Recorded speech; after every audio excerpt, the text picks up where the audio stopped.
അഗ്നിപരീക്ഷയുടെ ആദ്യത്തെ എപ്പിസോഡ് നമ്മൾ കണ്ടു. ഇന്ന് രണ്ടാമത്തെ എപ്പിസോഡിന് കുറച്ച് ഭാഗങ്ങൾ പറയാം. കാരണം രാത്രി 9-10 മണിയാവും ഇന്ന് ചാനലുകളിലൊക്കെ സംപ്രേഷണം ചെയ്യാൻ. അതുകൊണ്ട് ഒരു ചെറിയ ഇൻട്രഡക്ഷൻ തരാം.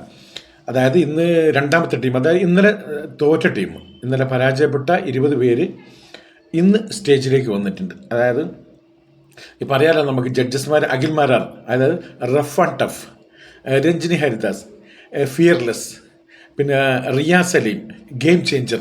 ഇത് 3 ജഡ്ജസ്മാരാണുള്ളത്. പിന്നെ ഹോസ്റ്റ് ചെയ്യുന്നത് നമ്മൾ റീനിഷയും. പിന്നെ ബാക്കിയുള്ള 20 പേരെയും കൂടി ഒന്ന് പരിചയപ്പെടാമെന്ന് വിചാരിച്ചിട്ടാണ് ഇന്ന് അവർ സ്റ്റേജിലേക്ക് വിളിക്കുന്നത്. കാരണം അവർക്ക് ചാൻസ് കൊടുക്കണം എന്നുള്ള ജഡ്ജസ്മാർ ഇന്നലെ അഭിപ്രായപ്പെട്ടിരുന്നു. അങ്ങനെ ഓരോരുത്തരായി വന്നു. അവരെ 3 ഗ്രൂപ്പുകളായി, ഇന്നലെ ഫസ്റ്റ് എപ്പിസോഡ് പോലെ തന്നെ 3 ഗ്രൂപ്പുകളായി തിരിച്ചു. ആ ഫസ്റ്റ് ടീമിന് അവരവരുടെ സെൽഫ് ഇൻട്രഡക്ഷനൊക്കെ ഉണ്ടായിരുന്നു, അവരുടെ പേര്, സ്ഥലങ്ങൾ ഒക്കെ പറയും. അങ്ങനെ അവർക്കൊരു ഗെയിം കൊടുക്കുന്നു. ജോമെട്രി രൂപങ്ങൾ ഉണ്ടാക്കണം. അതായത് കട്ടക്കൂടാരം, അതായത് ജോമെട്രി രൂപങ്ങൾ, അത് ഒരു ഘടന രൂപീകരിക്കുക അവർ.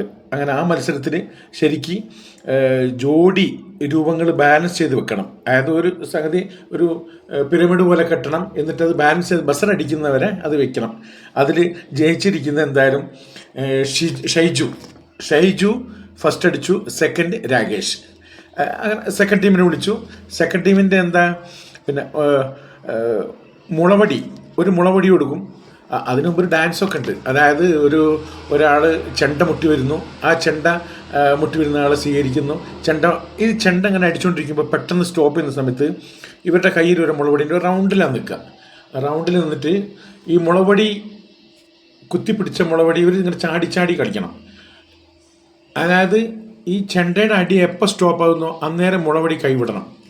കയ്യിൽ നിന്ന് വിടുന്ന സമയത്ത് തന്നെ അടുത്തുള്ള ആൾ ഇത് പിടിക്കണം. പിടിക്കാൻ കഴിഞ്ഞില്ലെങ്കിൽ അവർ പരാജയപ്പെട്ടു. അതാണ് എൻ്റെ കളി. കാരണം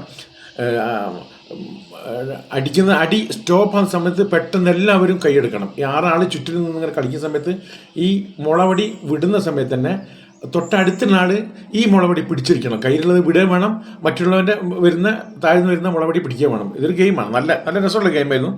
അതിലടിച്ചിരുന്ന ടാഷിയാണ് ജയിച്ചത്. ടാഷി നല്ല കളി കളിച്ചു. അവസാനം 1-2 പ്രശ്നങ്ങളൊക്കെ ഉണ്ടായി, അതൊക്കെ നമ്മൾ ചാനലിലൂടെ കാണാം. ടാഷി ജയിച്ചു.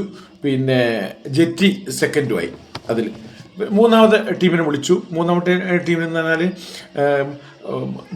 ഒരു ബൗള് കൊടുക്കും, ഒരു സ്ട്രോയും കൊടുക്കും. അങ്ങനെയാണ് കൊടുത്തിരിക്കുന്നത്. അതായത് കുറച്ച് പേപ്പേഴ്സ്, കളർ പേപ്പേഴ്സ്, ചെറിയ പീസ് പേപ്പേഴ്സ് കൊടുത്തിട്ട് അത് വിതറിയിട്ടുണ്ടാവും. ഒരു റൗണ്ട് സ്ക്വയറിൽ ഫുള്ളായിട്ട് വെച്ചിട്ടുണ്ടാകും. ഇവർ ഈ സ്ട്രോ കൊണ്ട് പോയിട്ട് പിന്നെ ശ്വാസം പിടിച്ച് അത് അവർക്ക് കിട്ടിയ കളർ വിവിധ തരത്തിലുള്ള പേപ്പറുകളായിരിക്കും.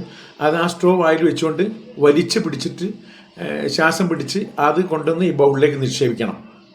നല്ല രസമുള്ള കളിയായിരുന്നു. പക്ഷേ ചിലവരൊക്കെ തോന്നുന്നത് സ്വന്തം സ്ട്രോ ഉപയോഗിച്ചിട്ട് ഫ്രണ്ടിലോട്ട് ഊതുമ്പോൾ മറ്റുള്ളവർക്ക് എടുക്കാൻ പോകുന്ന പേപ്പേഴ്സ്, കളർ പേപ്പേഴ്സൊക്കെ പറന്നു പോകുന്നതൊക്കെ ഭയങ്കര നല്ല രസമുള്ള മത്സരമായിരുന്നു. അതിൽ ജയിച്ചിരിക്കുന്നത് ലോലിത, സെക്കൻഡ് കിട്ടിയിരിക്കുന്ന ശ്യാമ്. മത്സരങ്ങൾക്ക് ഭയങ്കര രസമുണ്ട്, വിമർശനങ്ങളും. അതുപോലെ പലരും അങ്ങനെ ജയിക്കണമെങ്കിൽ ഞാൻ ജയിക്കാൻ വേണ്ടിയാണ് വന്നത്, എല്ലാവരും ജയിക്കാൻ വേണ്ടി തന്നെ വന്നത്. ഇത് അവരെ ഫസ്റ്റ് സ്റ്റെപ്പ് മാത്രം. പലരോടും പറയുന്നുണ്ട് ഇത് ബിഗ് ബോസ് അല്ല, ബിഗ് ബോസ് സീസൺ 8-ലേക്കുള്ളതായിട്ടില്ല. നിങ്ങളെ സ്റ്റാർട്ടിങ് പോയിൻ്റാണിത്. നിങ്ങൾ ആദ്യം ഈ സ്റ്റാർട്ടിങ്ങിൽ നിങ്ങൾ ജയിച്ച് കഴിഞ്ഞിട്ടേ പിന്നെ നമ്മൾ മത്സരത്തിനുള്ളൂ എന്നുള്ളത് ഒരു ഓർമ്മക്കുറിപ്പ് വരെ അവരോട് പറയുന്നുണ്ട്. എന്തായാലും നാളെ 40 പേരും കോമ്പീറ്റ് ചെയ്യാൻ പോകുന്നത് ഒരു ദിവസമാണ്. നല്ല സ്ട്രോങ് ആയിട്ടുള്ള മത്സരങ്ങൾ കാണാം. ഇതുവരെ ഈ ചാനൽ സബ്സ്ക്രൈബ് ചെയ്തില്ലെങ്കിൽ ചെയ്ത് വയ്ക്കുക. ഇതുപോലെ നിങ്ങൾക്ക് എല്ലാ വീഡിയോസും നേരത്തെ ലഭിക്കുന്നതാണ്. നന്ദി. നിങ്ങളുടെ അഭിപ്രായങ്ങൾ അറിയിക്കുക. നന്ദി, നമസ്കാരം.